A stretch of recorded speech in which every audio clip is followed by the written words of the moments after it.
Belarus has once again stunned the world. It abruptly changed course and seemed to slam on the brakes. For Lukashenko, Putin is no longer a brother. Now there is a cold distance between them. The West, it seems, has really backed Minsk into a corner. And now an unexpected twist. Belarus is suddenly talking about peace, seeking dialogue with Kyiv, and has even started praising the United States. Minsk is playing a dangerous game, baring its teeth. So to whose tune is Lukashenko really dancing? And whether this double game will prove fatal for him, we'll find out. At this very moment in time, right now, we are experiencing the present as it unfolds before us. Lukashenko is desperately trying to sit on two chairs at once. Vladimir Alexandrovich needs to calm down. There's a good offer on the table. For a long time, he was considered one of Putin's most loyal allies. Suddenly, he began to show openness to contacts. In collaboration with the United States of America, working together to achieve shared goals and strengthen the partnership between both countries. Journalists write that he is looking for a way out of the isolation into which Putin has drawn him. So he intensified contacts with the European Union. Washington, despite the European Union, began engaging with Belarus, sending several delegations to Minsk this year. They were negotiating with the Americans. Minsk was taking advantage of the open window of opportunity. Lukashenko eagerly tried to regain at least some trust from the Americans. Putin's staunch ally started praising Trump. Trump deserved that Nobel Prize. It should have been given to him. Trump has done quite a lot for the world. In September, he had a phone conversation with Donald Trump and even called him a respected leader. Naturally, the cunning and non-Belarusian dictator hoped to achieve at least a partial lifting of Western sanctions. The only exception is with the president of Iran, that the sanctions, this is a time of opportunity. For us, it is very important not to miss this moment. Lukashenko understands that Iran and Africa are not helpful and Putin's money is running out. Lukashenko has signaled that he is ready to talk with Volodymyr Zelensky. Our position is that it is necessary to meet and, even in this more difficult situation, to find consensus. This work is also ongoing. Of course, a lot depends on this. In the Belarusian language, for example, diplomats have reportedly been actively holding a series of meetings with European representatives in recent weeks. In Brussels, this gesture was seen as an attempt by Lukashenko to climb out of the sanctions pit and return to international trade. Let's try to work out a comprehensive and far-reaching global deal, as Mr. Trump himself likes to say, a truly big deal. That's what he calls it. Journalists report that it is Yuri Ambrazovich, appointed as Belarus's ambassador to the Vatican, who is actually coordinating Minsk's contacts with Western Europe. He conveyed a message to European diplomats that Belarus seeks to break out of political isolation, and supposedly it is ready to play the role of mediator between Russia and Ukraine. That's why for us, a sovereign, independent Ukraine is a major central issue. It should be peaceful, not create any problems or threats for anyone, and develop as an independent state. We support this, we support peace, and in this regard, we are ready to work. Belarus, as a close ally of Russia in resolving the Ukrainian crisis and in building the regional security architecture, is, as I have already said, assigned a certain role. The Americans have noticed us in this process. Europe is reacting cautiously to Belarusian Lukashenko's convulsions, knowing that the mustachioed one likes to play a double game. Action needs to be taken because, no matter what, Russia is advancing on the front. I state this accordingly, since I observe it every day, in fact, and this could lead to losses for Ukraine as a state. European diplomats acknowledge that Minsk is trying to demonstrate independence from Moscow, but most believe that Lukashenko does not have real independence. Recently, the Belarusian authorities once again arrested several opposition members, and at the same time it held joint military exercises with Russia. We are not trying to conquer anyone because we know we can't conquer anyone. We understand this perfectly well. There are strong states around us, but there is also an unpleasant threat. We are always ready to strike if someone sets foot on our land. For show, they allegedly invited American soldiers to the West 2025 exercise.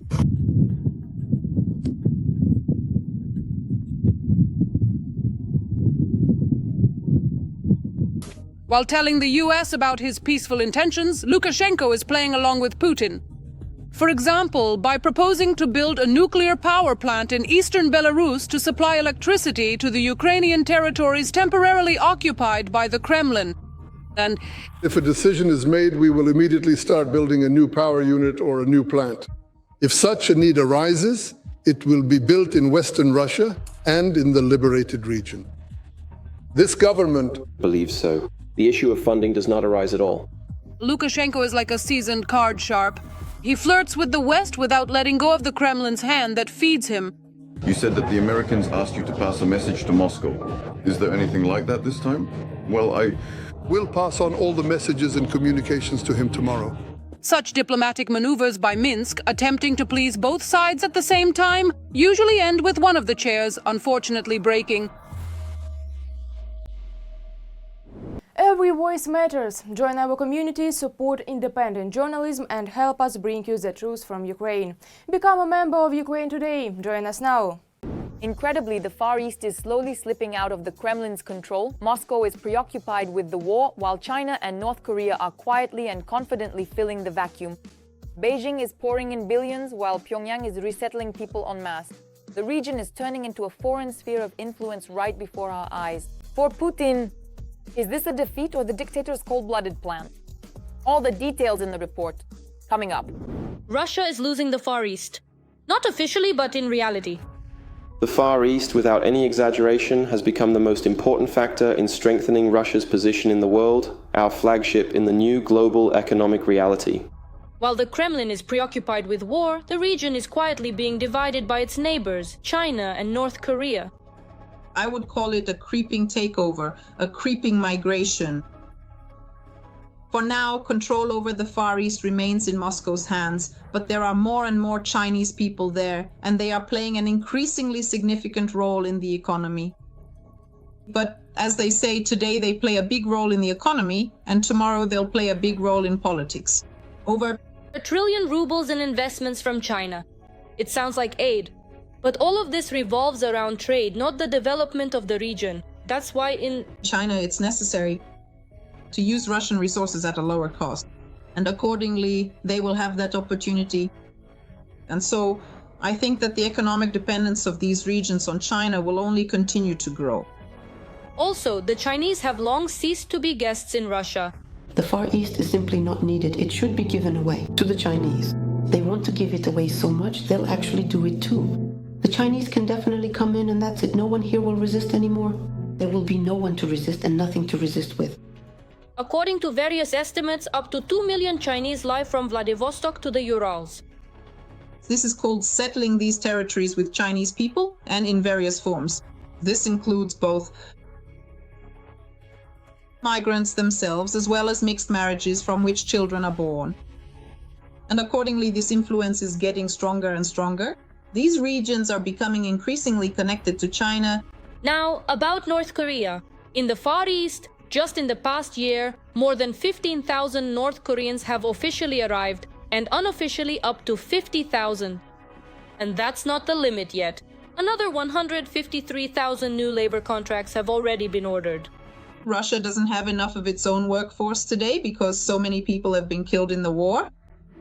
And after spending a considerable amount of time carefully examining all the available evidence, reviewing the data from multiple sources, and reflecting on the various possibilities that could explain the situation, I have finally reached a conclusion. Through this process of thorough investigation and thoughtful analysis, I have come to realize something important. So it turns out that Moscow has handed over the region for temporary use. But why is that?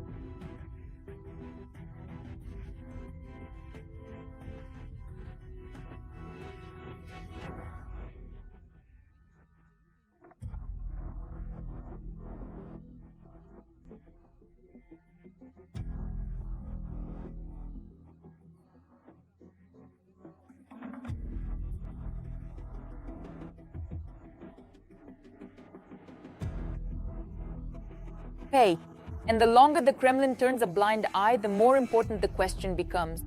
Who is really in control of the Far East? In reality today, of course, Russia is a vassal of China, which China, in this context, primarily utilizes to put pressure on Europe. We understand that, of course, there is no global confrontation happening. Not between Russia and NATO, but between China and the US, China and Europe. But what do you mean by that? Could you please explain a bit more, as I am not sure I fully understand what you are trying to say? Comes next. Can the Far East still return to real control by Moscow?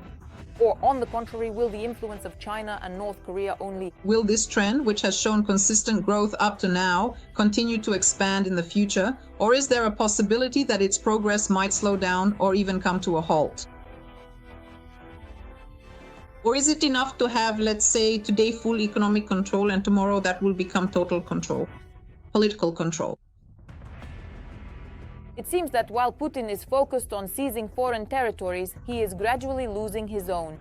And ironically, these territories are being taken not even by enemies, but by the Kremlin's allies.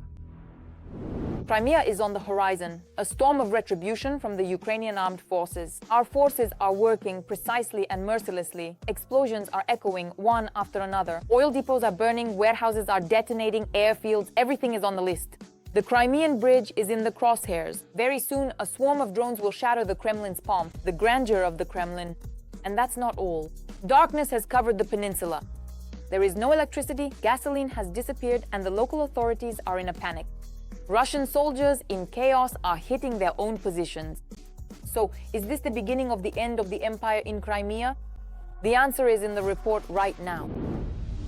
After a hard, long, arduous, and exhausting journey, Crimea and Sevastopol are returning to their native harbor.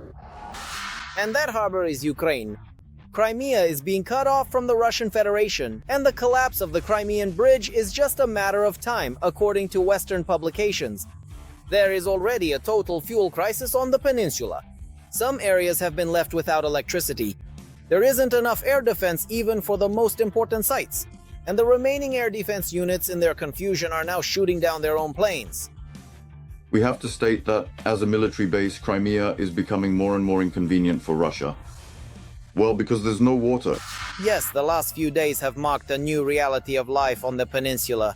The key event was a series of strikes in the Fardiske area, where after precise hits, the largest oil depot in the region caught fire.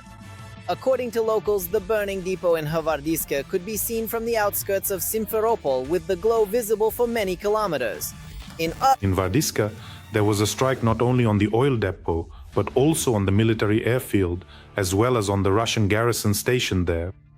According to information circulating online, it is reported that an ammunition depot on the garrison's territory was also hit.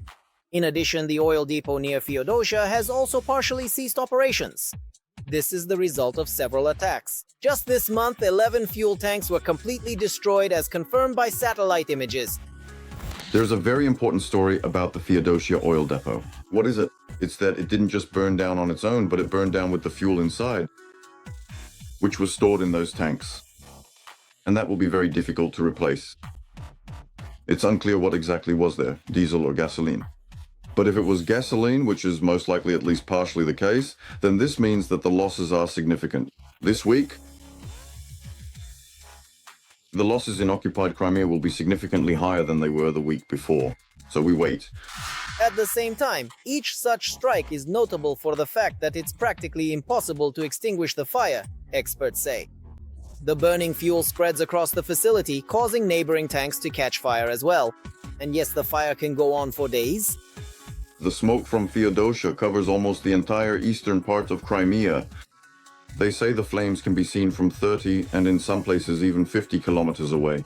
They say everything's burning down to the ground. The facility needs to be shut down. This is a recommendation for the occupation authorities in Crimea, who have also confirmed that there will be no gasoline. There will be no diesel either, the local authorities add. Yes, since the beginning of the week, diesel fuel has also disappeared in Crimea, local activists report. Given the current state of affairs, the promises of the occupation head of Crimea, Sergei Aksyonov, to stabilize the fuel supply situation are simply unfulfilled, added Z propagandist Alexander Serhiev.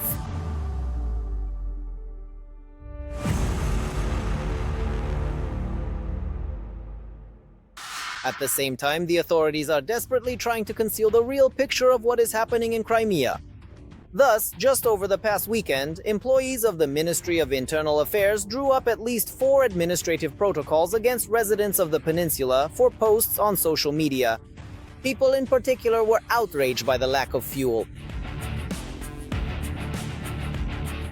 Notably, the Russians themselves are partly helping the Ukrainian armed forces to identify targets in Crimea.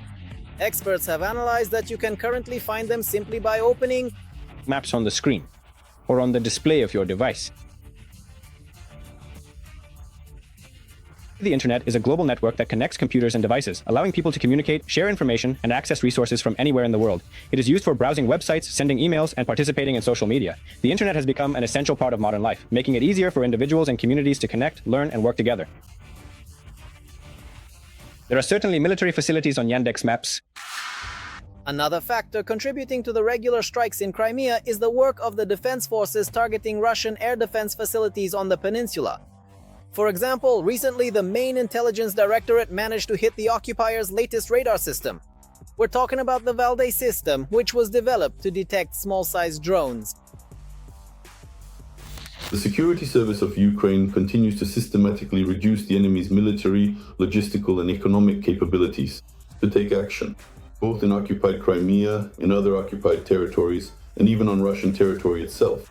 But Crimea suffers the most because the air defense system in Crimea was deliberately destroyed, reducing their ability to defend themselves. And now we're working as if inside the body. By the way, so that the occupiers in Crimea don't get the idea that everything will go back to normal along with the oil depots and the military equipment, the armed forces of Ukraine haven't forgotten, nor have they forgotten about the equipment that supplies electricity to Russian bases. In several regions of the peninsula, Ukrainian defenders have organized blackouts. Several electrical substations in Crimea were put out of commission overnight. In particular, the main electrical substation in Jankoy, or Jankongi as we used to call it in Crimea. That's why power outage schedules are now being introduced, blackouts for both the people and for Putin. Right here. Once again, it's being shown very clearly that if he continues to strike Ukraine's energy infrastructure, the occupiers in Crimea will be left without electricity and fuel. And here's the cherry on top. During one of the latest attacks, the Russian air defense crews got so nervous that they started firing at everything in sight. As a result, one less Russian fighter jet worth about $50 million. And during the nighttime, attacked by Ukrainian drones. Russian forces shot down their own Su-30SM aircraft. This happened right in the area of the Fardiske airfield. At the same time, there is no positive outlook for the occupiers regarding air defense. Analysts note that recently there have been more strikes on Russian territory, prompting a decision to partially redeploy air defense systems from Crimea back.